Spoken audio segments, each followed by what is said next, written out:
My child cough just won't quit.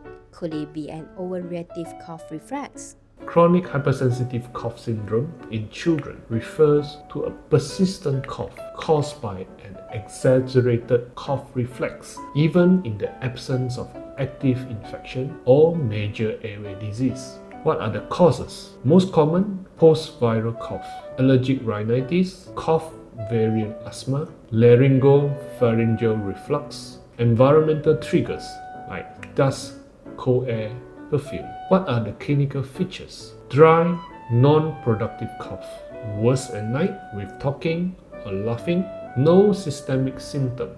That means no fever, no weight loss, and also often resistant to antibiotics. What is the prognosis of chronic hypersensitivity cough syndrome? Often improve within 6 to 8 weeks. May relapse with new viral infections or allergen. Long-term outcome is usually good, especially with good trigger management.